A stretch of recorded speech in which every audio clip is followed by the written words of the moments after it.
ప్రార్థన పూర్వకంగా మన దేవుని యొక్క వాక్యం చదువుదాం. అందరూ కూడా మీ యొక్క పరిశుద్ధ గ్రంథాన్ని తెరచి యెహోషువ గ్రంథము 7వ అధ్యాయము,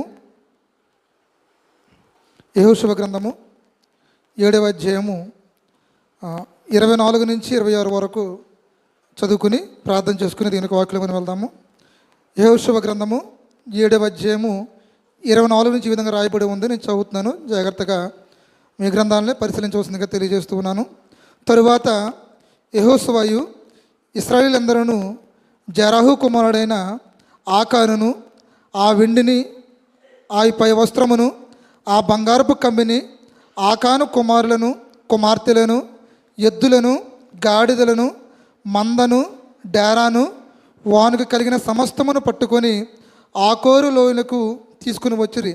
అప్పుడు యెహోషువ, నీవేళ మమ్మను బాధపరిచితివి, నేడు యెహోవా నిన్ను బాధపరచుననగా ఇశ్రాయేలీయులందరూ వానిని రాళ్లతో చావగొట్టిరి. వారిని రాళ్లతో కొట్టిన తరువాత అగ్ని చేత కాల్చి వారి మీద రాళ్లను పెద్ద కుప్పగా వేసిరి. అది విడిచిన వాడై ముళ్ళుకొనెను, అది నేటి వరకు ఉన్నది. అప్పుడు యెహోవా కోపోద్రేకం విడిచిన వాడే ముళ్ళుకొనెను, అందుచేత నేటి వరకు ఆ చోటుకి ఆకోరు లోయ అని పేరు. చిన్న ప్రార్థన చేసుకుందాం. దయగలిగిన మా ప్రియ పరలోకము తండ్రి, పరిశుద్ధుడా, మీరు ఇచ్చినటువంటి సమయాన్ని బట్టి వందనలు ప్రభా. ఇదిగో ఈ యొక్క ఆదివారం ప్రభా, ఈ యొక్క పునరుద్ధాన దినం ముందు ప్రభా, మరింతవరకు పాటలు పాడి శుద్ధీకరణ చేసు ప్రభా, నీ నామని కనిపరచు, నీ నామని మహిమపరుచున్నాం ప్రభా.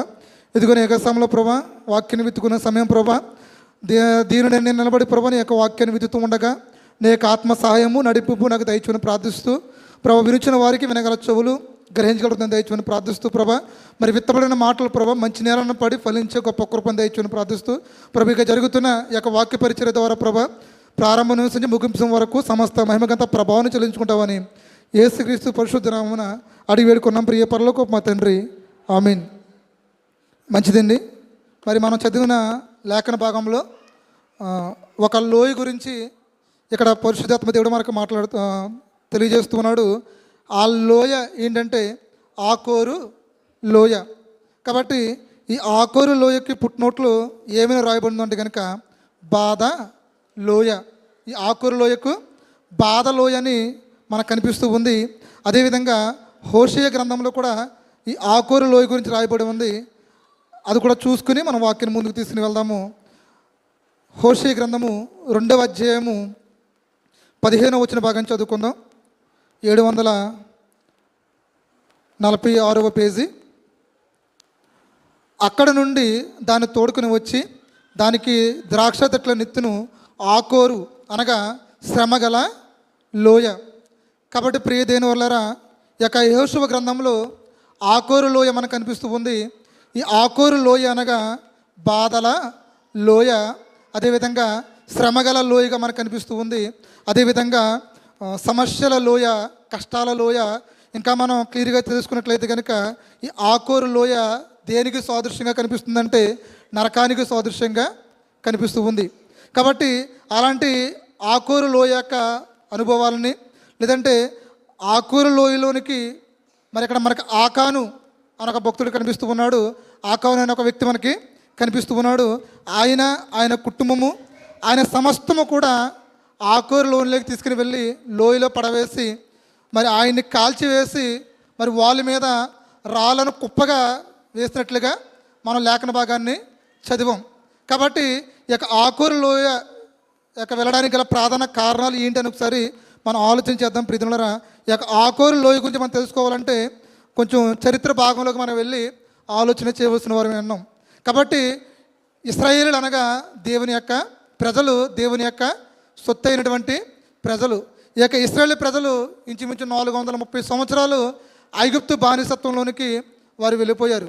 430 సంవత్సరాలు అయిన తర్వాత మరి దేవుడు మోసేని ఏర్పాటు చేసుకుని, ప్రవక్త అయినటువంటి మోసేని ఏర్పాటు చేసుకుని మరి మోసే ద్వారా తన ప్రజలైనటువంటి ఇశ్రాయేలీయులను ఐగుప్తు బందిఖానా నుంచి విడిపించి వారిని పాలు తేనెలు ప్రవహించినటువంటి దేవుడు ఇశ్రాయేలీయులకు ఏ దేశం అయితే వాగ్దానం ఇస్తానన్నాడో ఆ దేశం వైపు వారిని నడిపిస్తున్న విధానం మనకి కనిపిస్తూ ఉంది.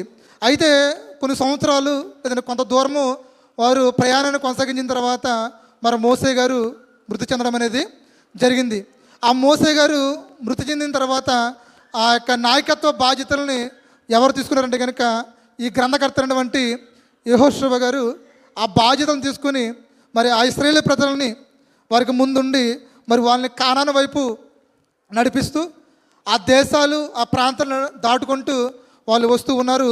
అలా దాటుకుంటూ వస్తున్న సందర్భంలో వారికి ఒక దేశము ఒక పట్టణం అనేది తారసన పడింది. అది ఏ పట్టణం అంటే యెరికో పట్టణం. కాబట్టి ఆ ఇశ్రాయేలు ప్రజలు ఏ దేశం మీద కొత్త ఆ దేశం మీద యుద్ధం చేసి ఆ పట్టణాన్ని వాళ్ళు స్వాధీనపరుచుకొని ఆ పట్టణాన్ని వారు జయించుకొని దాంట్లో ఉన్నవన్నీ కూడా తీసుకుని వాళ్ళు కానాను వైపు ప్రయాణం అనేది కొనసాగిస్తూ ఉన్నారు. అలా ప్రయాణాన్ని కొనసాగిస్తూ ఉన్నప్పుడు వాళ్ళకి ఎదురుపడినటువంటి దేశం ఏదంటే కనుక పట్టణం ఏదంటే కనుక యెరికో పట్టణం. కాబట్టి ప్రియదైన వాళ్ళరా, ఈ యెరికో పట్టణాన్ని జయించి తర్వాత వాళ్ళు తమ ప్రయాణాన్ని ముందుకు కొనసాగించుకుని వెళ్ళాలి. అయితే ఈ యెరికో పట్టణం గురించి ప్రభు మాట్లాడుతూ ఉన్నాడు. 6వ అధ్యాయంలో మనం చూసినట్లయితే 17వ వచన భాగాన్ని చూద్దాం. చూడండి, ఆ యెరికో పట్టణం గురించి ఇక్కడ ప్రభు మాట్లాడుతూ 17వ వచన భాగం నుంచి, ఈ పట్టణము దీనిలో ఉన్నది యావత్తును యెహోవా వలన శపింపబడింది. రాహాబని వేశ్య మనం పంపిన దూతలను దాచిపెట్టను కనుక ఆమెయు ఆమె ఇంట ఉన్న వారందరూ మాత్రమే బ్రతుకుదురు. శపింపబడిన దానిలో కొంచెమైనను మీరు తీసుకుని ఎడల మీరు శాపగ్రస్తులై ఇశ్రాయేలు పాలెమునకు శాపము తెప్పించి దానికి బాధ చేయగలరు కనుక శపింపబడిన దానిని మీరు ముట్టకూడదు. వెండియు బంగారమును ఇత్తడి పాత్రలను ఇనుప పాత్రలను యెహోవాకు ప్రతిష్ఠితములగును, వాటిని యెహోవా ధనాగారంలో ఉంచబడును. కాబట్టి దేవుడు చాలా స్పష్టంగా ఇశ్రాయేలు ప్రజలకు ఒక విషయాన్ని తెలియజేస్తూ ఉన్నాడు. అదేంటంటే, మీరు యెరికో పట్టణాన్ని ముట్టడిస్తున్నారు కదా, మరి యెరికో పట్టణాన్ని మీరు యుద్ధం చేయడానికి వెళ్తున్నారు కాబట్టి మీకు ఒక విషయాన్ని జాగ్రత్తగా మీరు గమనించండి. అదేంటంటే, యెరికో పట్టణము శపితమైన పట్టణము. నేను దాన్ని శపించాను.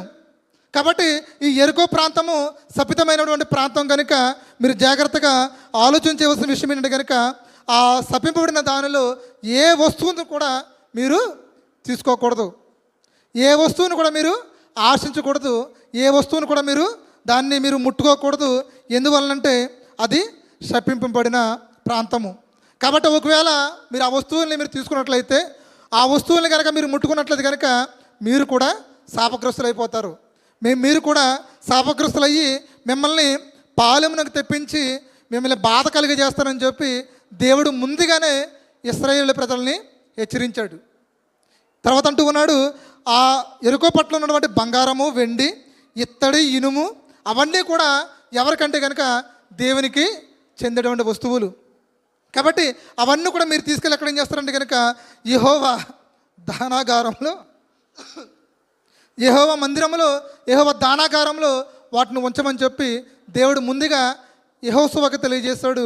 యెహోషువ ఇశ్రాయేలు ప్రజలందరూ కూడా ఆ విషయాన్ని తెలియజేస్తాడు. ప్రియదైన వాళ్ళరా, ఆ విషయాన్ని తెలియజేసిన తర్వాత యెరికో ప్రాంతానికి వెళ్ళారు. ఆ జరిగిన సందర్భం మనకు తెలుసు. యెరికో గోడ చుట్టూ వారు తిరిగారు, దేవునికి స్తుతులు చెల్లించారు. 6 సార్లు తిరిగారు. 7వసారి ఆ యెరికో గోడలు కూల్చబడ్డాయి. కాబట్టి ఇశ్రాయేలు అందరూ యెరికో ప్రాంతాన్ని ముట్టడించారు, వాళ్ళందరూ కూడా హతము చేశారు. అవన్నీ కూడా తీసుకుని పట్టురావడం అనేది జరిగింది. ఇక్కడతోటి అనుకున్నారు ఇశ్రాయేలీయులు, మేము యెరికో ప్రాంతాన్ని జయించేసాము కాబట్టి దేవుడు చెప్పిన పని మేము చేసామని చెప్పి వారు వారి ప్రయాణాన్ని వారు కొనసాగిస్తూ వారు ఇంకో ప్రాంతానికి వెళ్ళాలనుకున్నారు. ఆ ఇంకో ప్రాంతానికి వెళ్ళాలంటే అక్కడ కూడా యుద్ధం చేయాలి. అది ఏ ప్రాంతం అంటే హూరు అనేటువంటి హాయి అనేటువంటి ప్రాంతము. హాయి అనే దేశానికి కూడా వెళ్ళి వారు యుద్ధం చేయాలి. వారు అనుకున్నారు, యెరికో పట్టణము చాలా పెద్దది కదా, కాబట్టి సైన్యం అంతటి వెళ్ళి మేము యుద్ధం చేసాము. హాయి పట్టణం అయితే చాలా చిన్న పట్టణము, కాబట్టి అంతమంది ఎలా అవసరం లేదు, ఒక 3000 మంది వెళ్ళి యుద్ధం చేస్తే సరిపోతుందని చెప్పి 3000 మంది వెళ్ళి హాయి పట్టణానికి వెళ్ళి యుద్ధం చేయడం అనేది జరిగింది. కానీ అక్కడ జరిగిన విషయం ఏంటంటే, బలమైనటువంటి పెద్దదైనటువంటి యెరికో పట్టణాన్ని ఇశ్రాయేలీయులు జయించగలిగారు, కానీ బలహీనమైనటువంటి చిన్న పట్టణం అన్నటువంటి హాయిని ఇశ్రాయేలీయులు జయించలేకపోయారు జయించలేకపోయారు కాబట్టి తర్వాత అనేక మంది ప్రియదైన వల్ల చనిపోనట్లుగా మనము చూడగలుగుతూ ఉన్నాము.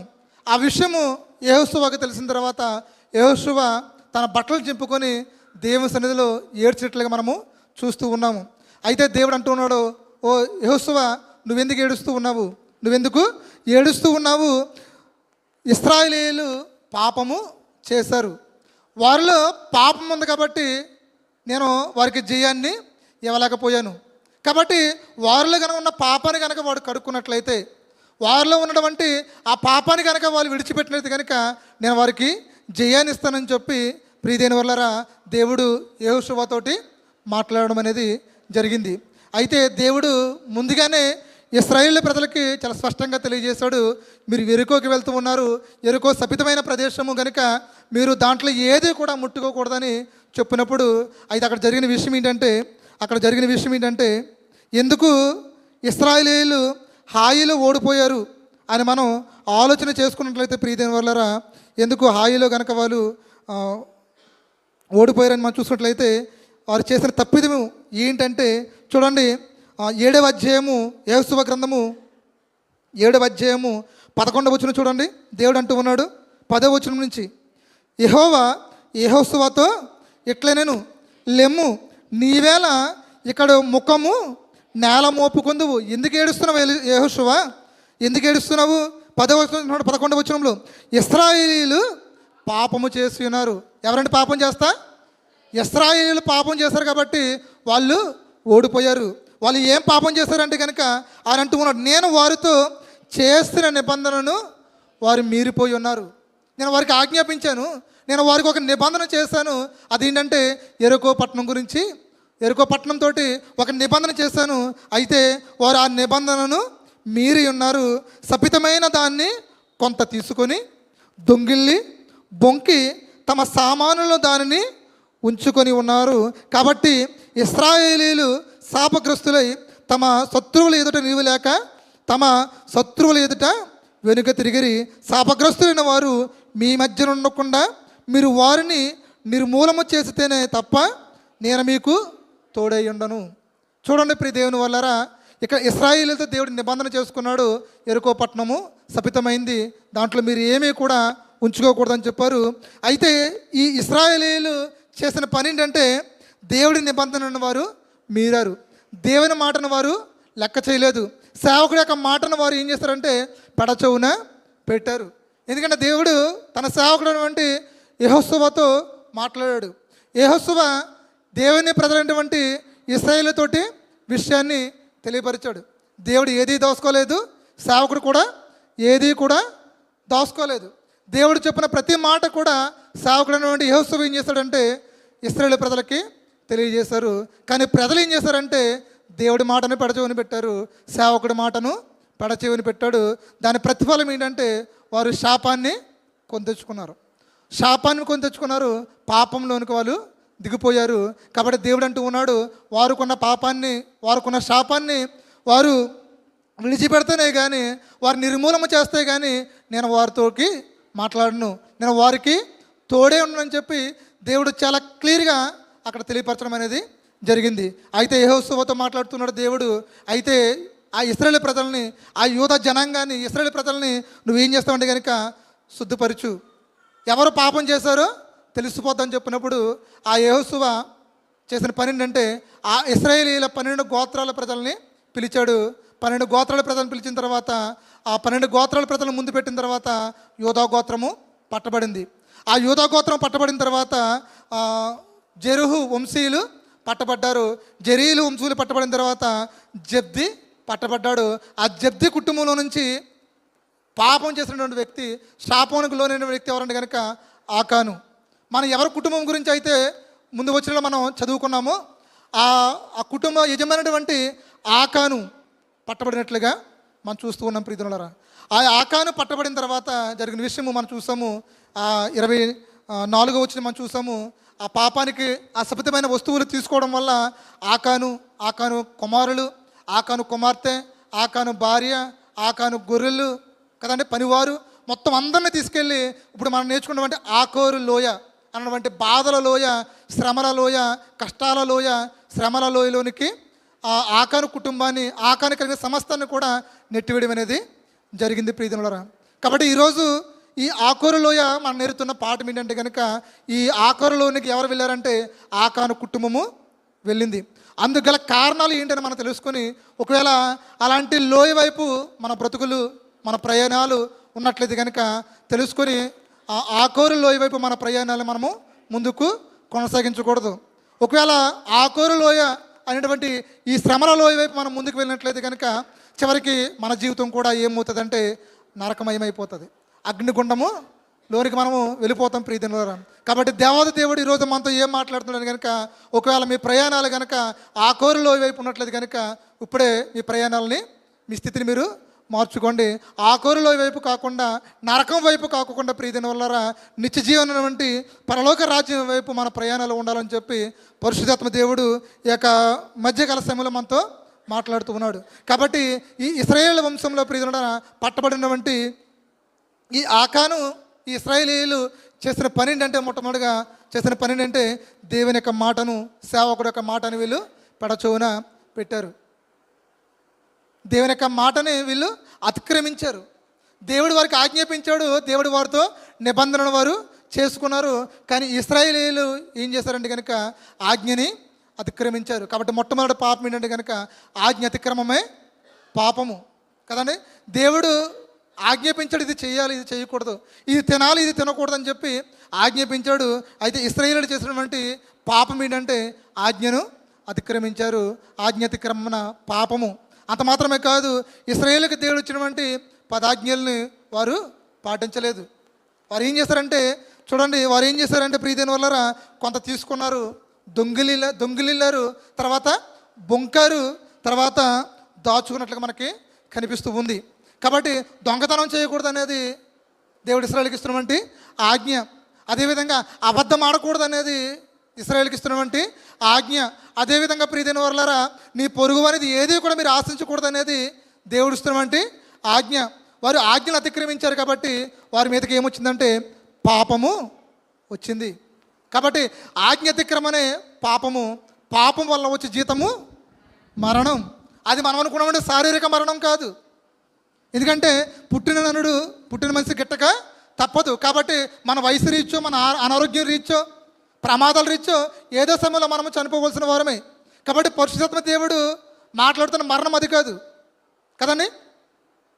పాపం వల్ల వచ్చి జీతం మరణం అంటే ఆ మరణము నరకానికి సాదృశ్యంగా కనిపిస్తూ ఉంది. కాబట్టి పాపం వల్ల వచ్చే జీతం ఏంటంటే మరణం. కాబట్టి నరకం గురించి అక్కడ మాట్లాడుతూ ఉన్నాడు. ఈ ఆకాను చేసినటువంటి పాపం వల్ల వారికి ఏమొచ్చిందంటే నరకం అనేది వచ్చింది ప్రియజనులారా. కాబట్టి ఈరోజు కూడా మన ప్రయాణాలు నరకం వైపు కనుక వెళ్ళినట్లయితే ప్రియజనులారా, అది అగ్నిగుండం, అది అక్కడ పురుగు చావదు, అగ్ని ఆరదు, అది భయంకరమైనటువంటి నిత్య నరకం. కాబట్టి దాని నుంచి తప్పించబడాలని దేవుడు ఈరోజు మనతో మాట్లాడుతూ ఉన్నాడు. కాబట్టి ఆ నిత్య నరకాన్ని, నిత్య అగ్ని నుండి మనం విడిపించబడాలని, ఒకవేళ నిత్య నరకం వైపు మన ప్రయాణాలు ఉంటున్నాయేమో ఒకసారి మనలో మనం ప్రశ్నించుకొని మన జీవితాన్ని మనం పరిశీలన చేసుకొని ప్రియజనులారా, నరకం వైపు మన ప్రయాణం కాకోకుండా నిత్య జీవనం అంటే పరలోకం వైపు మన ప్రయాణాలు ఉండాలని పరిశుద్ధాత్మ దేవుడు ఇక్కడ మాట్లాడుతూ ఉన్నాడు. అయితే ఈ ఆకాను జీవితము ఆకోరు లోయ వైపు ప్రయాణించడం గల కారణం ఏంటని మనం ఆలోచన చేసినట్లయితే 21వ వచనంలో 7వ అధ్యాయము యెహోషువ గ్రంథము 21వ అధ్యాయంలో చాలా స్పష్టంగా మనకి ఇక్కడ తెలియపరుస్తూ ఉంది. అది ఏంటంటే, ఇతను చేసిన పని ఏంటంటే, దేవుడైతే యెరికో పట్టణంలో ఏది కూడా తీసుకోవద్దన్నారు. కానీ ఇక్కడ ఆకాను చేసిన పని ఏంటంటే 20వ వచనం చూడండి. ఆకాను యెహోషువతో, ఇశ్రాయేలు దేవుడైన యెహోవాకు విరోధముగా నేను పాపము చేసినది నిజమే. నేను దేవునికి విరోధముగా పాపము చేసినది నిజమే. అయితే దోపుడు సొమ్ములో ఒక మంచి సీనారు పై వస్త్రమును కదండి, ఏం తీసుకున్నాడు ఈయన? ఒక మంచి వస్త్రమును, యెరికో పట్టణం అండి, ఒక మంచి వస్త్రమును, సీనారు పై వస్త్రమును, 200 తులముల వెండిని, 50 తులముల ఎత్తుగల ఒక బంగారు కమ్మిని నేను చూశాను. మొట్టమొదటి తప్పు ఏం చేశాడంటే కనుక ఇతను చూసి వాటిని ఆశించాను. రెండవది ఏంటంటే ఆశించాడు. మూడవది తీసుకొని ఏం చేశాడు? ఇదిగో అదిగో నా డేరా మధ్య అవి భూమిలో దాచబడి ఉన్నవి, ఆ వెండి దాని కింద ఉన్నదని ఉత్తరం ఇచ్చి తాను చేసినదంతయు ఒప్పుకొనెను. కాబట్టి యెహోషువ చేసిన పని ఏంటంటే ఇశ్రాయేలు అందరినీ తీసుకుని వచ్చాడు. ఇశ్రాయేలు అందరిలో ఎవరు పట్టబడ్డారంటే ఆకాను పట్టబడ్డాడు. కాబట్టి ఇక్కడ ఆకాను తప్పు నొప్పుకుంటూ ఉన్నాడు. తప్పుకు నొప్పుకొని ఇతను ఏం చేశాడంటే ఆ దోపుడు సొమ్ములో ఒక మంచి సీనారు పై వస్త్రమును, 200 తులముల వెండిని, బంగారమును, తర్వాత వాటిని ఏం చేశాడంటే మొట్టమొదటిగా చూశాడు ప్రీతులరా. కాబట్టి ఈ ఆకాను జీవితము ఆకూరులో వైపు ప్రయాణించడం గల కారణం ఏంటంటే ఇతను చూశాడు ప్రీతులరా. చూడటమేనా తప్ప? చూడటం ఏమాత్రం కూడా తప్పు కాదు. ఎందుకంటే దేవుడు మనకు 2 కళ్ళు ఇచ్చాడు కాబట్టి మనము చూడాలి. కానీ ఇతను చూసే చూపులో ప్రియమైన ఇతనే కాదు, మనం చూసే చూపులో కూడా మనం ఏం కోల్పోకూడదంటే పరిశుద్ధతను మనము కోల్పోకూడదు ప్రియతనులారా. కాబట్టి చూడటంలో తప్పేం లేదు, కానీ ఆ చూసే చూపు ఎలా ఉంటుందనేది మళ్ళీ మనము ప్రశ్న వేసుకోవాలి.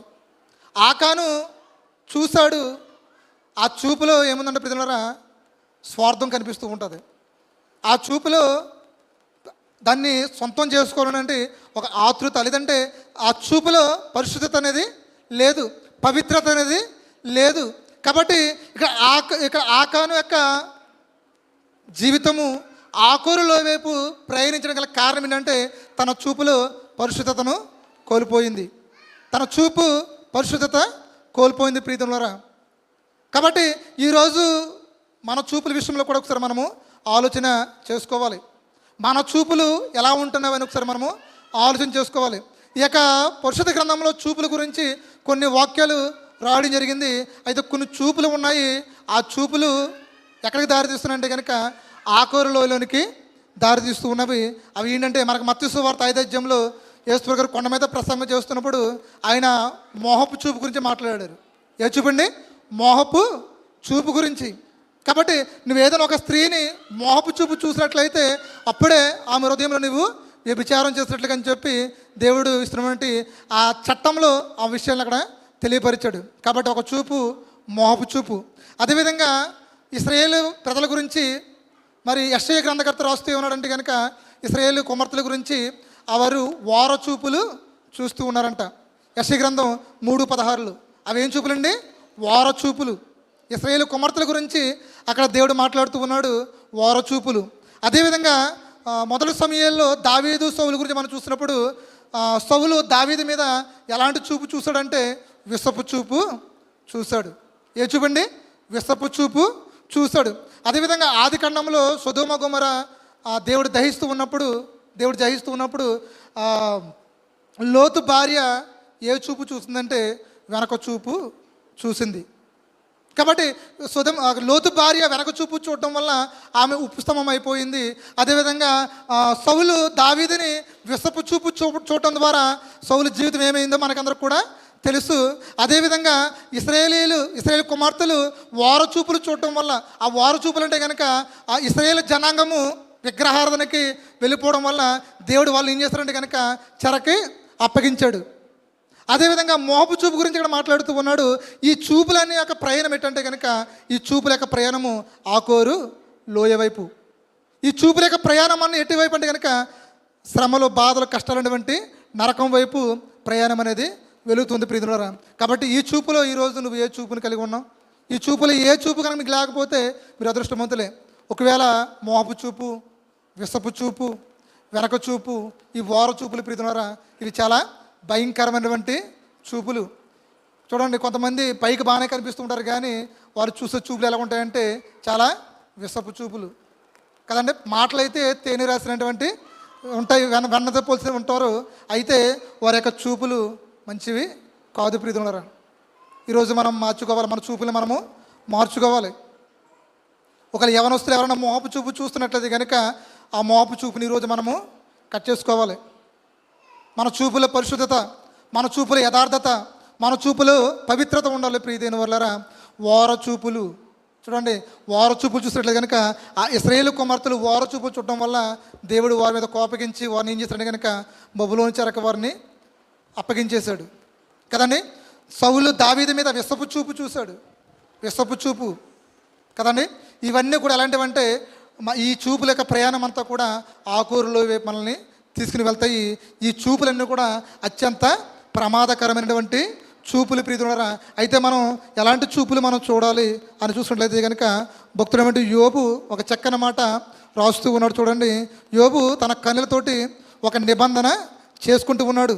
యోబు గ్రంథము 40వ అధ్యాయము 31వ అధ్యాయము తన కళ్ళతోటి ఒక నిబంధన చేసుకుంటూ ఉన్నాడు. 31వ అధ్యాయము యోబు గ్రంథము 1వ వచనం. నేను నా కన్నులతో నిబంధన చేసుకుంటుని ఆ కన్యకలను నేను అలాగా చూచుదును. చూడండి, సరిపోతానా కదా? చూడండి ప్రియ దేవుని వల్లరా, ఈ మాట మాట్లాడుతున్న భక్తులు ఎవరంటే యోబు. ఈ మాట మాట్లాడుతున్నప్పుడు ఆయన వయసు ఏమి 20 సంవత్సరాలు 30 సంవత్సరాలు కాదండి. ఈయన వృద్ధాప్యంలో ఈయన మాట్లాడుతున్నటువంటి మాట. ఈయన వృద్ధాప్యంలో తన కన్నులతోటి ఒక నిబంధన చేసుకుంటూ ఉన్నాడు. ఆ నిబంధన ఏంటంటే, నేను నా కన్నులతో నిబంధన చేసుకుంటుని కన్యకను నేను ఎలాగూ చూడగలను. కాబట్టి నా కన్నులతోటి కన్యకలను యవన స్త్రీలని నేను ఎలాంటి చూపు చూడగలను. కాబట్టి పరిశుద్ధమైన చూపు, పవిత్రమైన చూపు చూడాలని చెప్పి ఒక రుద్రుడైనటువంటి యోబు భక్తుడు తన కళ్ళతోటి ఒక మంచి నిబంధన ఆయన చేసుకున్నాడు. ప్రియతులారా, ఈరోజు కూడా మన కళ్ళతోటి ఒక మంచి నిబంధన మనము చేసుకోవాలి. యోబు మాత్రమే కాదు, దావీదు కూడా ఒక నిబంధన చేసుకుంటూ ఉన్నాడు. చూడండి, 119వ దావీదు కీర్తన 37వ వచ్చిన భాగం చూడండి. 119వ దావీదు కీర్తన 37. వ్యర్థమైన వాటిని చూడకుండా నా కన్నులు త్రిప్పివేయము. చూడండి ప్రియదేని వల్లరా, ఇక్కడ భక్తుడు దావీదు మాట్లాడుతూ ఉన్నాడు, ప్రభువా వ్యర్థమైన వాటిని చూడకుండా నా కన్నులు త్రిప్పివేయము. ఎందుకంటే మన చూపులు బట్టి మనకు తీర్పు ఏంటండి, మనం చూసే చూపులు బట్టి మనకు ఒక దినాన్న తీర్పు ఉందన్న విషయాన్ని మనం మర్చిపోకూడదు. మనం చేసే పనులు బట్టి, మనం మాట్లాడే మాటలను బట్టి, మనం వినే మాటలను బట్టి, మనం చూసే చూపులు బట్టి ఒక దినాన్న మనం తీర్పు పొందుతాం. కాబట్టి అలాంటప్పుడు ప్రియదులారా, మన చూపులు పరిశుద్ధంగా ఉన్నాయా, పవిత్రంగా ఉన్నాయా లేదని ఒకసారి మనము పరిశీలన చేసుకోవాలి. ఒకవేళ పవిత్రంగా పరిశుద్ధంగా లేకపోయినట్లయితే కనుక ఈ దినం మనం ఏం చేయాలంటే మన కళ్ళతోటి నిబంధన చేసుకోవాలి. అది ఎలాంటి నిబంధన అంటే యోబు చేసుకున్నటువంటి నిబంధన, దావీదు చేసుకున్నటువంటి నిబంధన. వ్యర్థమైన వాడిని చూడకుండా నా కన్నులు త్రిప్పివేయమనే నిబంధన మనము చేసుకొని ప్రియదులారా మన చూపుల్ని పరిశుద్ధంగా మనము ఉంచుకోవాలి. ఆకాను చూశాడు, చూడడం తప్పు కదా, కానీ ఆయన చూపులో పరిశుద్ధత లేదు. తన చూపుని బట్టి ఆయన ఎక్కడికి వెళ్ళిపోయాడంటే ఆకూరులో వైపు వెళ్ళిపోయాడు. ఈరోజు మన చూపులు బట్టి ప్రియతులారా మనం నరకానికి వెళ్ళిపోకుండా నరకం నుంచి మనము తప్పించబడాలి. కాబట్టి ఆకాను చేసినటువంటి మొట్టమొదటి తప్పిదం ఏంటంటే అతను చూశాడు. తర్వాత రెండవ తప్పిదం ఏంటంటే చూడండి, అతను రెండవ తప్పిదము ఆయన చూసిన దాన్ని ఏం చేశాడంటే ఆశించాడు. ఆయన ఏం చేశాడండి? ఆశించాడు. కాబట్టి ఆశ కలిగి ఉండడము తప్ప అంటే ఆశ కలిగి ఉండడం ఏమి కూడా తప్పు కాదు. అయితే ఆ ఆశ అత్యాశకి, ఆ ఆశ దురాశకి తావు తీయకూడదు కదండి. ఆశపడ్డము తప్పేమీ కాదు, కానీ ఆ ఆశ అత్యాశకి దురాశకి లోను కాకూడదు. ఒకవేళ ఆ ఆశ అత్యాశకి దురాశకి లోనట్లేదు కనుక ఆ ఆశ కూడా ఏం కోల్పోతుందంటే పరిశుద్ధతని కోల్పోతుంది. కాబట్టి ఆకాను జీవితంలో కూడా అదే జరిగింది. ఆకాను చూశాడు, చూపులో పరిశుద్ధతని కోల్పోయాడు. ఆకాను ఆశించాడు, ఆశించడంలో పరిశుద్ధతని కోల్పోయాడు. ప్రీతులారా, కాబట్టి ఈరోజు మన జీవితాలు ఎలా ఉన్నాయో ఒకసారి మనము పరిశీలన చేసుకుందాం. మనం ఏ ఆశ కలిగి ఉన్నాం, మన ఆశలు ఎలా ఉంటున్నాయి, మనము ఏం ఆశిస్తూ ఉన్నాం అనేది కూడా ఒకసారి మనము ఆలోచన చేసుకోవాలి. ఇక్కడ ఆకాను ఆశించాడు, ఆ ఆశ పరిశుద్ధమైనది కాదు. ఈరోజు మనం కూడా ఆశిస్తూ ఉన్నాము. ఆ ఆశలు దేవుని చిత్తానికి లోబడినవా లేవా, మన ఆశిస్తున్న ఆశలో పరిశుద్ధత ఉందా లేదని ఒకసారి కూడా మనము ఆలోచన చేసుకోవాలి. దేవుడు మనకి కొంత జ్ఞానము, కొంత వివేకము, కొంత తెలివి మనకి ఇచ్చాడు. కాబట్టి వాటితో మనం ఏం చేసుకోవాలంటే కొంచెం ఆలోచన మనము చేయాలి. నేను ఆశిస్తూ ఉన్నాను, ఈ ఆశ దేవుని చిత్తానికి లోనైందా కాదా, ఇది దేవుని చిత్తంలో ఉన్నదేనా కాదని చెప్పి మనం ఏం చేయాలంటే మన దేవుని సన్నిధిలో మనం ప్రార్థనాపూర్వకంగా మనం అడిగి మనం ఆశించాలి. ఆశించిందని మనము పొందుకోవాలి. కానీ ఇక్కడ ఆకాను ఆశించాడు, కానీ ఈ ఆశ ఎలాంటిదంటే కనుక పరిశుద్ధమైనది కాదు. కాబట్టి ఈ ఆశను బట్టి ప్రీతులారా ఈ ఆకాను ఎక్కడికి వెళ్ళిపోయాడు అంటే ఆకోరులోనికి వెళ్ళిపోయాడు. కాబట్టి పరిశుద్ధ గ్రంథంలో కొంతమంది వ్యక్తులు వాళ్ళు ఆశించారు, కానీ వారి ఆశ సరైందా కాదా, పరిశుద్ధమైందా కాదా అంటే వారి యొక్క జీవితాల తర్వాత ఏమయ్యో మనకి అర్థమవుతూ ఉంది. లోకాసు వార్త 15వ అధ్యాయంలో మనకి చిన్న కుమారుడు కనిపిస్తూ ఉన్నాడు. చిన్న కుమారుడు కూడా ఆశపడ్డాడు. చిన్న కుమారుడు ఏమైందండి? ఆశపడ్డాడు. ఏంటంటే నా తండ్రి గొప్ప ఆస్తిపరుడు కాబట్టి తన తండ్రి ఆస్తులు కొంత తీసుకుని నేను వెళ్ళిపోయి నేను శుభ్రంగా ఎంజాయ్ చేయొచ్చు, నేను శుభ్రంగా నా ఇష్టానుసారంగా నా కోరికలు చెప్పున నేను జీవించవచ్చు, నా ఫ్రెండ్స్ తోటి నేను అనుకున్నది నేను సాధించుకోవచ్చు అని చెప్పి ఈ చిన్న కుమారుడు ఆశించాడు. చివరికి ఏమైందంటే కనుక ఆ ఆశ ద్వారా అతను చాలా నష్టపోయాడు. చివరాఖరికి తన జీవితాన్నే కోల్పోయేంత పరిస్థితుల్లోనికి వెళ్ళిపోయాడు. కానీ ఇతని ఆశ మంచిదంటే కనుక ఇతని ఆశ మంచిది కాదు. అదేవిధంగా దావీదు కుమారుడు అనేటువంటి అమ్నోను మనకు కనిపిస్తూ ఉన్నాడు. అమ్నోను 2 సమయాల్లోనూ అమ్నోను కూడా ఆశపడ్డాడు. ఎవరి మీద ఆశపడ్డాడు అంటే కనుక తన చెల్లి మీద ఆశపడ్డాడు. వావి వరసలు లేని ఆశ ఈ అమ్నోను పడ్డాడు. తద్వారా అతనికి ఏమొచ్చిందంటే మరణం అనేది వచ్చింది ప్రీతులారా. కాబట్టి ఈరోజు మనం కూడా ఆశపడుతూ ఉన్నాం. ఆశగల ప్రాణాన్ని తృప్తిపరుస్తున్నాడు కదా దేవుడు అని చెప్పి ప్రతిదీ మనం ఆశపడుతూ ఉన్నామేమో, కానీ అవి నువ్వు ఆశపడుతున్న దాంట్లో పరిశుద్ధత ఉందా లేదా, దేవుని చిత్తంలో ఉందా లేదా అనేది ఒకసారి మనము ప్రశ్న వేసుకోవాలి. చిన్న కుమారుడు ఆశపడ్డాడు, అమ్నోను ఆశపడ్డాడు, కానీ అవి దేవుని చిత్తానుసారం అంటే కనుక దేవునికి చిత్తానుసారమైనవి కావు. అవి పరిశుద్ధమైనటువంటి ఆశలు అంటే కనుక అవి పరిశుద్ధమైన ఆశలు ఏమాత్రం కూడా కాదు. తద్వారా వారికి వచ్చినటువంటి ఫలితం ఏంటంటే వారు తమ జీవితాల్ని నష్టపోయినట్లుగా మనము చూస్తూ ఉన్నాము. ఆకాను కూడా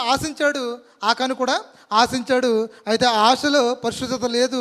తద్వారా అతను కలిగినది ఏంటంటే కనుక ఆకోరులో ఏంటంటే నరకాన్ని వైపు అతను ప్రయాణించాడు. ఈ ఆశలన్నీ కూడా ఎలాంటివంటే భక్తులైనటువంటి యాకోబు తెలియపరుస్తూ ఉన్నాడు. చూడండి, యాకోబు పత్రిక ఈ ఆశ గురించి మాట్లాడుతూ యాకోబు రాసిన పత్రిక 1వ అధ్యాయము 15వ వచనం చూడండి. ఈ ఆశలన్నీ కూడా ఆకోరులో వైపు నడిపించేవే. చూడండి, మొదటి అధ్యాయము 15వ వచనం యాకోబు పత్రిక. దురాశ గర్భమును ధరించి పాపమును కనగా పాపము పరిపక్వమై మరణమును కనును. చూడండి, ఆశ, అత్యాశ, దురాశ. దురాశ తర్వాత స్టెప్ ఏంటంటే ఈ దురాశ అంట గర్భమును ధరించి పాపమును కనును, పాపము పరిపక్వమై మరణమును కనును. ఆ మరణమే నరకం. కాబట్టి ప్రియదైన వల్లరా ఈ ఆశ పడడము తప్పు కాదు, కానీ ఆ ఆశ అత్యాశకు లోను కాకూడదు, ఆ అత్యాశ దురాశకు లోను కాకూడదు. తర్వాత ఫలితం ఏంటంటే దురాశ గర్భమును ధరించుకొని పాపం కంటూ ఉంది. ఆ పాపము పరిపక్వమై మరణానికి కనబడుతుంది. ప్రియదైన మరణము నరకము. కాబట్టి ఆకాను కూడా ఆశపడ్డాడు. ఆ ఆశ అత్యాశకు వెళ్ళింది, అత్యాశ దురాశకు వెళ్ళింది. తద్వారా పాపము ఆకాను మీదకి వచ్చింది.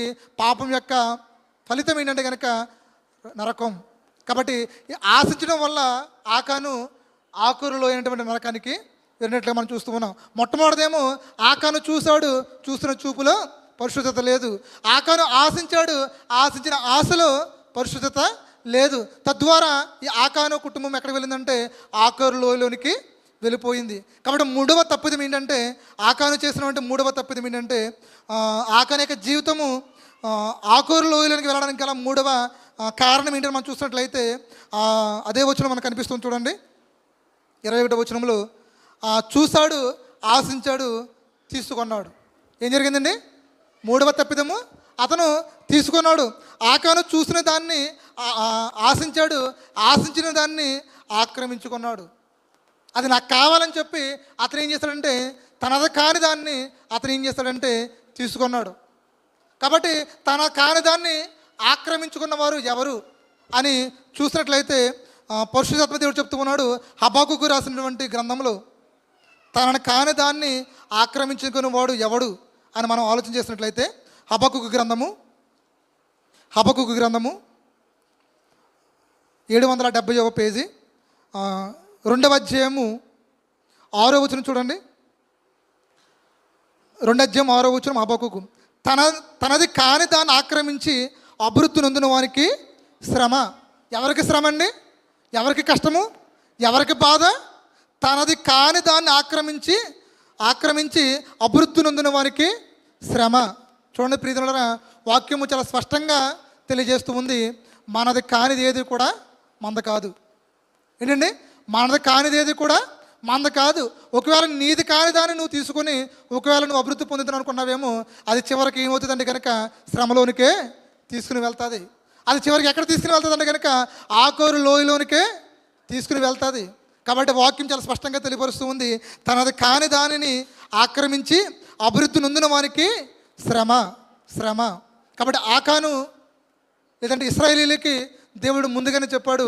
ఈయనంటే ఈ యెరికో ప్రాంతము శపితమైనది, ఈ యెరికో వస్తువులు కూడా శపితమైనటువంటి వస్తువులు. కాబట్టి ఈ వస్తువులు దేన్ని కూడా మీరు ముట్టుకోకండి. ఇవి ఎవరికి చెందినవంటే నాకు మాత్రమే చెందినవి. ఇవి ఎవరికి చెందినవంటే దేవునికి చెందినవి. ఈ యెరికో పట్టణంలో ఉన్నటువంటి వస్తువులు లేదంటే ఈ ఆకాను దొంగిలించి తీసుకున్నటువంటి ఈ వస్తువులు ఎవరికి చెందినవి అంటే కనుక దేవునికి చెందినవి. కాబట్టి దేవునికి చెందినటువంటి వస్తువులు ఇక్కడ ఎవరు తీసుకున్నారంటే ఆకాను తీసుకున్నాడు. కాబట్టి దేవునికి చెందవలసినవి దేవునికి మాత్రమే చెందాలి. ఒక్కొక్కసారి దేవునికి చెందవలసినవి కూడా దేవునికి మనం చెందనేమో, అవి మనకే కావాలనుకుంటాం. దేవునికి చెందవలసిన స్తుతులు, దేవునికి చెందవలసిన మహిమ, దేవునికి చెందవలసిన ఘనత కదండి, అవి దేవునికి మనం ఆపాదించుకోం. కానీ మనుషులమైన మనమే ఆపాదించేసుకుంటాం. అలాంటి సమయంలో దేవునికి చాలా కోపం వస్తుందంట. కాబట్టి దేవునికి చెందవలసినవి దేవునికి మాత్రమే చెందాలి. వాటిని మనము ఆక్రమించకూడదు, వాటిని మనము స్వాధీనం మనము పరుచుకోకూడదు. కాబట్టి ఈ యొక్క ఆకాను ఒక జీవితం, ఒక కుటుంబము ఆకోరులో వైపు ఎందుకు ప్రయాణించిందంటే కనుక దేవునికి చెందవలసినవి ఇక్కడ ఎవరు స్వాధీనపరుచుకున్నారంటే ఆకాను స్వాధీనపరుచుకున్నాడు. కాబట్టి దేవునికి చెందవలసినటువంటి వస్తువులు, దేవుని యొక్క ధనాగారంలోనికి వెళ్ళవలసినటువంటి వస్తువులు ఆకాను తన యొక్క గుడారంలో ఆయన దాచుకున్నాడు. దాన్ని ఏం చేశాడంటే ఆయన వాటిని తీసుకున్నాడు. ప్రీతులారా, కాబట్టి మనది కాని దేన్ని కూడా మనము ఆశించకూడదు. అది ఆస్తులైనా, అది వస్తువులైనా, వ్యక్తులైనా, ఎవరినైనా సరే మనము ఆశించకూడదు. అందుకని దేవుడు ఇశ్రాయేలుకి ఇస్తున్న ఆజ్ఞలో నీ పొరుగు అనేది ఏది కూడా మనము ఆశించకూడదని చెప్పి ఆజ్ఞలు ఇస్తూ ఉన్నాడు కదండి. పొరుగు అనేది ఏది కూడా మనము ఆశించకూడదు. ఒకవేళ ఆశిస్తే ఏమవుతుందంటే కొంతకాలం సంతోషిస్తావేమో, కానీ చివరి ఎండింగ్ టైం చూస్తున్నప్పటికీ దానివల్ల మనకి శ్రమ. అంటున్నాడు కదా హబక్కూకులోను, తనది కాని దాన్ని తీసుకున్నవాడు క్షమాభివృద్ధిని నొందినా కూడా చివరికి ఏమవుతుందండి? శ్రమ అనగా ఆకోరు లోయ అనగా నరకానికి సాదృశ్యంగా మనకి కనిపిస్తూ ఉంది. అది పాపం కదండి. మనది కాని దాన్ని మనం పొందడము, మనకు కాని దాన్ని మనం స్వాధీనపరచుకోవడము, మనకు కాని దాన్ని మనం తీసుకోవడం ప్రీతులరా, అది పాపంగా దేవుడు పరిగణిస్తూ ఉన్నాడు. కాబట్టి శపితమైన పటంలోని దేనిని కూడా వారు తీసుకోకూడదు. అవి దేవునికి మాత్రమే చెందుతాయని దేవుడు ముందుగానే వారికి హెచ్చరించాడు. కానీ వాళ్ళు ఆ హెచ్చరికని ఖాతరు చేయలేదు, ఆ హెచ్చరికను వాళ్ళు లెక్క చేయలేదు. కాబట్టి ఆకాను తీసుకున్నాడు.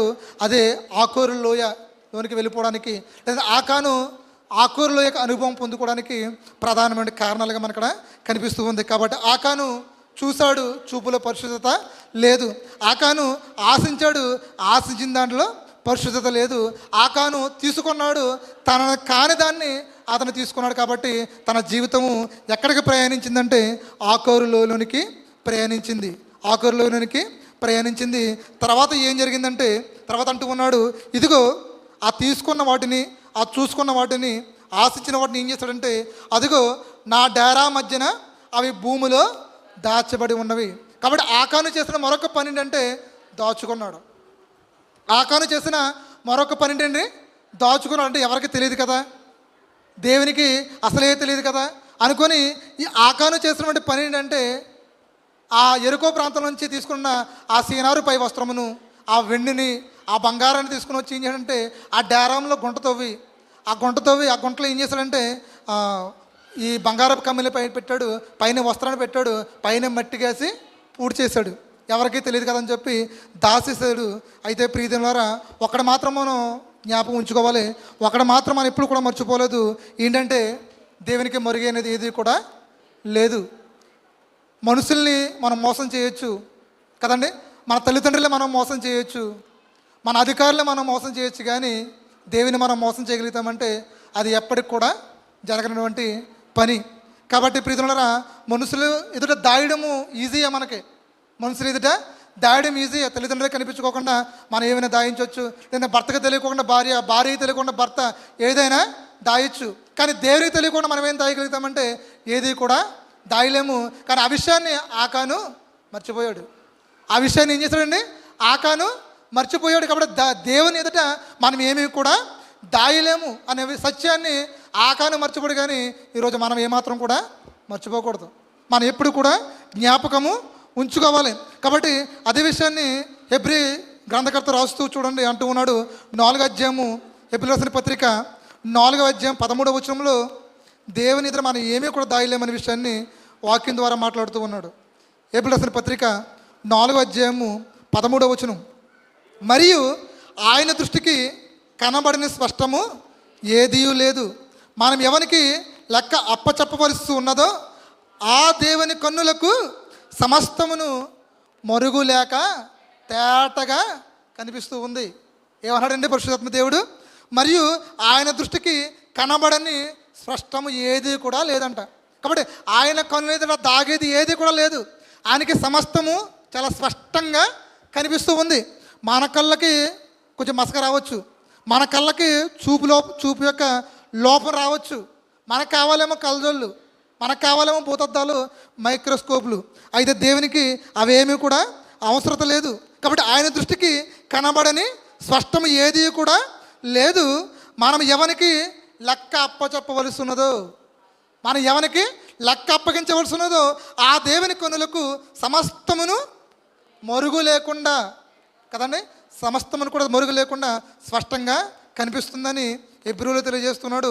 అదే కీర్తనలో కూడా చూడండి, 139వ కీర్తన 139వ కీర్తన 2వ అధ్యాయం 2వ వచనం చూడండి. 139వ కీర్తన త్వరగా నేను కూర్చునుట నేను లేచిన నీకు తెలియను, నాకు తలంపు పుట్టక మునిపే నీవు నా మనసు గ్రహించుచున్నావు, నా నడకను నా పడకను నువ్వు పరిశీలన చేయుచున్నావు, నా చర్యలన్నింటినీ నువ్వు బాగుగా తెలుసుకున్నావు. ఎవరన్నారు ఈ మాట? దావీదు మాట్లాడుతూ ఉన్నాడు కదండి. దావీదు కూడా పాపం చేస్తాడు. దావీదు బెత్షెబతో పాపం చేసినప్పుడు దావీదు కూడా ఇలా అనుకుండొచ్చు, ఎవరికి తెలియదు అనుకుండొచ్చు. కాబట్టి దావీదు పాపం చేసినప్పుడు ఆ విషయం ఇద్దరికే తెలుసు. ఎవరికంటే ఒకటి దావీదుకి, ఒకటి బెత్షెబకి. అయితే మూడో వ్యక్తి సడన్గా ఎంటర్ అయ్యాడు. ఆయన ఎవరంటే నాతాను ప్రవక్త. నాతాను ప్రవక్త దావీదు దగ్గరకు వచ్చి, ఇదిగో దావీదు నువ్వు పాపం చేస్తావు అన్నాడు. అంటే దావీదు షాక్ అయ్యాడు. ఎవరో లేరు, ఎవరో చూడలేదు, ఎవరికి తెలియదు కదా అనుకున్నాడు. కానీ నాతానికి ఆ విషయము తెలిసింది. ఆ నాతానికి ఆ విషయం ఎలా తెలిసింది? దేవుడు చెప్పాడు. ఎవరు చెప్పారండి? దేవుడు చెప్పాడు. దేవుడు నాతాను దగ్గరికి వెళ్ళి, ఇదిగో నాతాను నువ్వు దావీదు దగ్గరికి వెళ్ళు, దావీదు పాపం చేశాడు, తన యొక్క సైనికుల యొక్క భార్యతో అతను పాపం చేశాడనే విషయము దేవుడు నాతానుతో చెప్పాడు. నాతాను దావీదు దగ్గరికి వచ్చాడు. వెంటనే దావీదు ఒప్పుకున్నాడు. పాపాన్ని కప్పుకోలేదు. దావీదు ఏం చేశాడండి? ఒప్పుకున్నాడు. ఆయన మహాచక్రవర్తి కదండి, 12 గోత్రాలను పరిపాలిస్తున్నటువంటి గొప్ప రాజు. మరి రాజు తలుచుకుంటే దెబ్బలు కొదువులేనట్టుగా మరి నాతాన్ని ఏమైనా చేసేయచ్చు. ఎందుకంటే నాతానికి తెలిసింది కాబట్టి ఆ నాతాన్ని లేకుండా చేస్తే ఆ దావీదు చేసిన పాపము అక్కడితో కప్పబడిపోతుంది కదా అని అనుకోవచ్చు దావీదు. కానీ దావీదు అలాగ అనుకోలేదు. ఎందుకంటే దావీదు దేవుని ఎరిగినటువంటి వ్యక్తి. కాబట్టి అందుకని మాట మాట్లాడుతూ ఉన్నాడు. ఆ విషయాన్ని ఇక్కడ 139వ దావీదు కీర్తనలో రాస్తూ ఏమన్నాడంటే, నేను కూర్చున్నట నేను లేచుట నీకు తెలియను, నాకు తలంపులు పుట్టక మునిపే నీవు నా మనస్సును గ్రహించుచున్నావు, నా నడక నా పడక నువ్వు పరిశీలిస్తున్నావు, నా చర్యలు నువ్వు బాగుగా తెలుసుకున్నావు. 8వ వచనం అంటూ ఉన్నాడు, నేను ఆకాశంలో ఎక్కిపోయినాను, అక్కడ నీవు ఉన్నావు, నేను పాతాళమును పండుకున్నాను, నువ్వు అక్కడ ఉన్నావు, నేను సముద్ర దిగంతంలో నివసించినా కూడా నీవు అక్కడ ఉన్నావు అంటూ ఉన్నాడు. నేను పండుకున్నా, నేను లేచిన కదండి, నేను కూర్చున్నా, నేను నుంచిన అన్నీ కూడా నీకు తెలుసు. నేను ఆకాశానికి వెళ్ళిపోయినా తెలుసు, నేను పాతాళానికి వెళ్ళిపోయినా తెలుసు, సముద్ర అగాధంలోకి వెళ్ళిపోయినా నేనేం చేస్తున్నానో నీకు తెలుసు. కాబట్టి ప్రభువా నీ దగ్గర నేను ఎలా తప్పించుకోగలుగుతానని చెప్పి దావీదు దేవుణ్ణి అడుగుతూ ఉన్నాడు. కాబట్టి ఆకాను ఆ గ్రహింపు లేదు. ఆకాను దాచేశాను కదా, భూమిలో కప్పెట్టేశాను కదా అనుకుంటాడు. కానీ అది ఎవరు చూశారంటే దేవుడు చూశాడు. యెహోషువ చూడలేదు, 12 గోత్రకర్తలు 12 గోత్రాలకు చెందిన వ్యక్తులు చూడలేదు, తన భార్య చూడలేదు, పిల్లలు చూడలేదు. ఎవరు చూసారంటే దేవుడు చూశాడు. కాబట్టి దావీదు ఆకాను చేసిన మరొక తప్పిదం ఏంటంటే దాన్ని దాచి ఉంచాడు. ఈరోజు మనం ఏం దాస్తున్నాము? మనం ఏం దాస్తున్నాము? దేవుని దగ్గర మనం ఏం దాయడానికి అవకాశం ఉందా? కాబట్టి ప్రియదైన వాళ్ళరా, మన దేవుని దగ్గర ఓపెన్ అయిపోవడం చాలా బెటర్. కాబట్టి దేవుని దగ్గర ప్రతి పాపాన్ని ఒప్పుకొని ప్రియదైన వాళ్ళరా, మనం దేవుని సన్నిధిలో మనం పశ్చాత్తాపడినట్లయితే దావీదు వలె మనం ఏమవుతామంటే కరుణించబడతాము.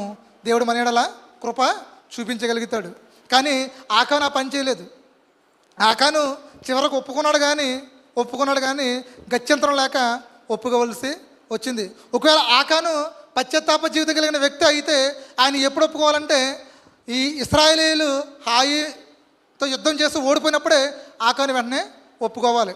లేదంటే కనీసం యెహోషువతో దేవుడు మాట్లాడుతున్నప్పుడు ఇశ్రాయేలు పాపం చేశారు అని చెప్పినప్పుడే ఆకాను ఒప్పుకోవాలి. పోనీ అది లేదు, 12 గోత్రాలను నుంచోబెట్టినప్పుడు యెహోషువ పరిశుద్ధపరుస్తూ ఉన్నప్పుడు ఆకాను వెంటనే వచ్చి కాలు మీద పడిపోయి ఆ దుర్మార్గుని నేనే యెహోషువ అని చెప్పి యెహోషువ పాదాల పద్ర పడిపోవాలి. కానీ యోధా గోత్రం పట్టబడింది, జెరుహు వంశం పట్టబడింది, జబ్దీ కుటుంబం పట్టబడింది. ఆ చివరిని ఎవరు పట్టబడ్డారంటే ఆకాను పట్టబడ్డాడు. అప్పుడు గత్యంతరం లేక అవును యెహోషువ నేనే పాపం చేశాను. కాబట్టి అంత చివరి వరకు ఆ పరిస్థితిని మనం కొని తెచ్చుకోకూడదు.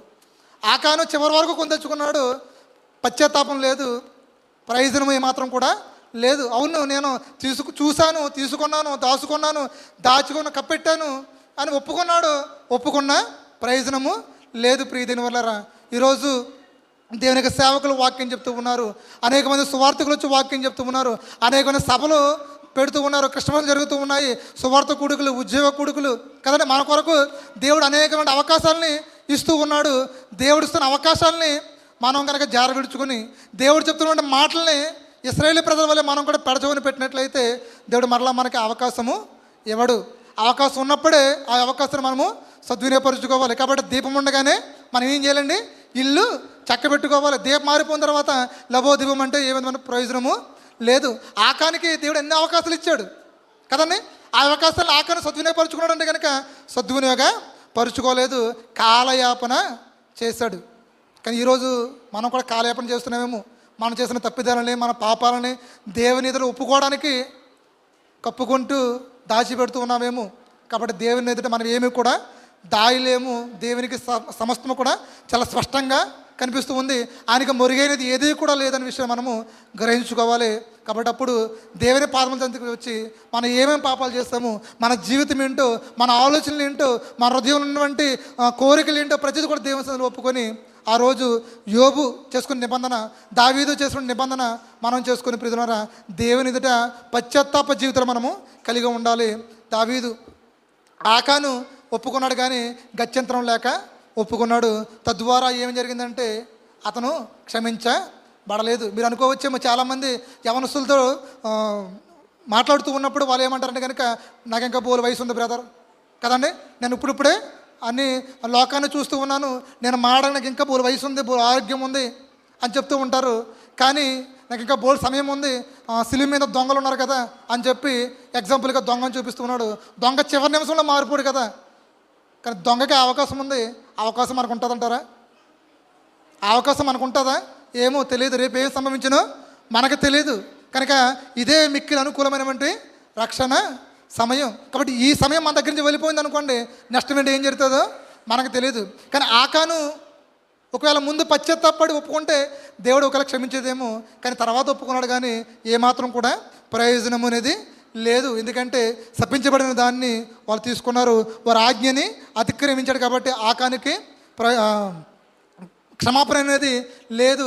తద్వారా జరిగిన విషయం ఏంటంటే మనం ఎంతో చదువుకున్న లేఖన భాగం చూడండి, యెహోషువ గ్రంథము 7వ అధ్యాయము చివరిగా మనం ముందు చదువుకున్న వాక్యాలకు మనం వచ్చేద్దాము. యెహోషువ గ్రంథము 7వ అధ్యాయము 24వ వచనం చూడండి. నేను చదువుతున్నా చూడండి. అయితే ఆకాను ఒప్పుకున్నాడు, ఆ వస్తువులు ఎక్కడ ఉన్నాయో చెప్పాడు. యెహోషువ శిష్యుల్ని పంపించాడు, తీసుకుని వచ్చారు. అప్పుడు యెహోషువ అంటూ ఉన్నాడు, 25వ వచనము, నీవేళ మమ్మును బాధపరిచితివి. ఓ ఆకాను, నీవేళ మమ్మల్ని బాధపరిచితివి, నేడు యెహోవా నిన్ను బాధపరుస్తున్నాడు. నువ్వు మమ్మల్ని బాధ పెట్టావు కాబట్టి యెహోవా నిన్ను బాధ పెడుతూ ఉన్నాడు. ఇశ్రాయేలు అందరూ వానిని రాళ్ళతో చావగొట్టిరి. దేవుడిస్తున్న శిక్ష చాలా కఠినమైంది ప్రియ దీని వల్ల. ఆ విషయాన్ని మనం ఎప్పుడు కూడా మర్చిపోకూడదు. ఆకోరు లోయలో ఆకాను కుటుంబానికి విధిస్తున్న శిక్ష చాలా కఠినమైన శిక్ష. ఆకోరు లోయ నరకానికి సాదృశ్యం కనుక నరకంలో కూడా కఠినమైనటువంటి శిక్ష. అక్కడ అగ్ని ఆరదు, పురుగు చావదు, అది నిత్యము కూడా మండుతుంది. ఒక్కసారి పడితే మరలా గొట్టెక్కి రావడము లేదు. నిత్య జీవము, నిత్య నరకము.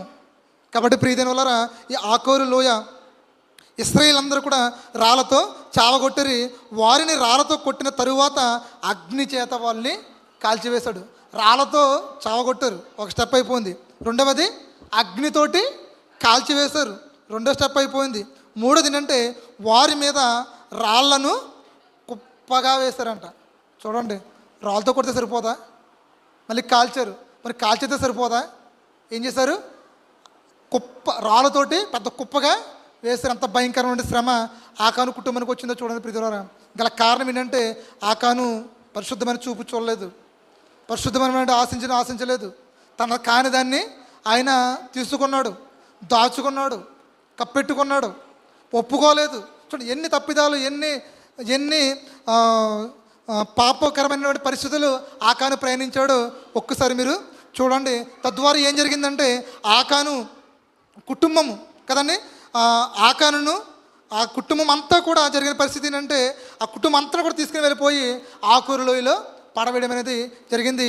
ఆకాను చేసినటువంటి తప్పు, ఆకాను చేసినటువంటి శాపము ఎవరి మీదకి వచ్చిందంటే కుటుంబము కాదు, తన కలిగిన సమస్తాంతరం మీద కూడా శాపం అనేది వచ్చింది ప్రియతులారా. ఆకానే కాదు, మనకి రాజుల గ్రంథంలో కనిపిస్తూ ఉన్నాడు గెహాజీ కూడా పాపం చేశాడు. తన కాని దాన్ని ఆశించుకున్నాడు. ఆ కుష్ఠవ్యాధి గెహాజీతో పాటు తన కుటుంబానికి కూడా వచ్చేది మనము చూస్తూ ఉన్నాం. కాబట్టి నువ్వు చేసిన పాపం వల్ల, నువ్వు చేసిన శాపాల వల్ల నీకు మాత్రమే కాదు నీ కుటుంబానికి కూడా శాపం వస్తూ ఉంది ప్రియతులారా. ఆ పాపం నీ కుటుంబానికి కూడా వస్తూ ఉంది. కాబట్టి ఈరోజు ఆకాను జీవితం ద్వారా లేదంటే ఆకోరు యొక్క లోయ ద్వారా దేవుడు మనతో మాట్లాడిన కనుక ఈరోజు మన ప్రయాణం ఎలా ఉంది? ఈరోజు మన ఆత్మీయ జీవిత ప్రయాణం ఎటువైపు మనం ప్రయాణిస్తూ ఉన్నాము? ఆకురు లోయ వైపు ప్రయాణిస్తూ ఉన్నామా? నిత్య జీవనం నుండి పరలోకం వైపు మనము ప్రయాణిస్తున్నామా? అవకాశం, ఛాన్స్ మన చేతిలోనే ఉంది. దేవుడు ఇంకా మనకు ఆరోగ్యాన్ని ఇచ్చాడు, దేవుడు మనకి ఇంకా ఆయుష్ని ఇచ్చాడు, దేవుడు మనకి ఇంకా సేవకులను ఇచ్చాడు, దేవుడు ఇంకా మనకు మందిరాలని ఇచ్చాడు. వాక్యాన్ని విపులంగా వివరించుకొని అవకాశం దేవుడు మనకి ఇచ్చాడు.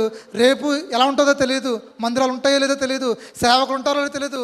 ఎంత సంతోషంగా, ఆనందంగా, ఎంత స్వేచ్ఛగా దేవుని యొక్క సువార్త మనం ప్రకటించుకుంటామో లేదో తెలియదు. కనుక ఇదే మిక్కిలి అనుకూలమైనటువంటి సమయము. కాబట్టి ఇంకా మారుమోసు పొందినవారు మారుమోసు పొందండి, జీవితాలు సరిగ్గా లేనివారు జీవితాలని సరి చేసుకోండి. నరకం వైపు ప్రయాణిస్తున్న వారు మీ యొక్క చెడు నడతను విడిచిపెట్టి పరలోకం వైపు మీ నడతలు, మీ యొక్క పరుగు, మీ యొక్క పయనం అనేది కొనసాగాలని తెలియపరుస్తూ ఈ నా మాటలు ముగిస్తూ ఉన్నాను. ఈ కొద్ది మాటలు దేవుడు దీవించి ఆశీర్వదించిన గాక. చిన్న ప్రార్థన చేసుకుందాం. ప్రేమ కలిగిన రాజా, ప్రియ పరలోకపు తండ్రి, గొప్ప దేవాన్ని మీరు ఇచ్చిన బట్టి, శ్రేష్టమైన సమయాన్ని బట్టి వందనాలు స్తుతులు స్తోత్రం ప్రభా. ఇదిగోనా మరి కొన్ని విషయాలు ప్రభా, మరి దేవా ఆకోరు లోయ ఆకాను జీవితం నుంచి ప్రభా కొన్ని విషయాలు తెలియజేయడం జరిగింది ప్రభా. ఒకవేళ మాకు జీవితం కూడా నేను ఆకాను జీవితం వల్ల ఉందేమో ప్రభా, ఒకసారి మమ్మల్ని సరి చేసుకొని ప్రభా, అలాంటి జీవితమే జీవించుకోకుండా ప్రభా మమ్మల్ని సరి చేసుకొని పరిశుద్ధమైన, పవిత్రమైన, దేవ నిర్దోషమైన జీవితమే జీవించబడానికి గొప్ప కృపను దయచేసి ప్రార్థిస్తూ ప్రభా, మా యొక్క ప్రయాణం ప్రభా, మాకు ఆత్మీయ జీవిత ప్రయాణం ప్రభా ఆకోరు లోయ వైపు కాకుండా ప్రభా మరి నిత్య జీవనంలో పరలోకం మేము ప్రయాణించే గొప్ప కృపను, గొప్ప ధన్యత మాకు దయచేయమని విత్తబడిన వాక్యం మీద దీవించిన ఆశించి ప్రార్థిస్తూ ప్రభా, ఈ యొక్క మాటలు ఎందరైతే విన్నారో ప్రభా, ఎందరైతే హృదయంలో పడిందో ప్రభా, అరుదంతా 100 30 ఫలింపు దయచేయమని ప్రార్థిస్తూ ప్రభా, ఇదిగో చిత్తానుసారంగా వాక్యాన్ని ప్రకటించాం, కార్యం జరిగించడం నీవే కాబట్టి వారి బ్రతుకులని వారు సరి చేసుకోవడానికి నైనా, రక్షణ లేని వారికి రక్షణ, మారు మనసు, పశ్చాత్తాప జీవితం లేని వారు పశ్చాత్తాప జీవితం కలిగి ఉండడానికి గొప్ప కృపను దయచేయమని ప్రార్థిస్తూ మా ప్రభువును రక్షకుడైన ప్రభువు యేసుక్రీస్తు పేరట అడిగి వేడుకున్నాం ప్రియ పరలోకపు మా తండ్రి. ఆమేన్, ఆమేన్.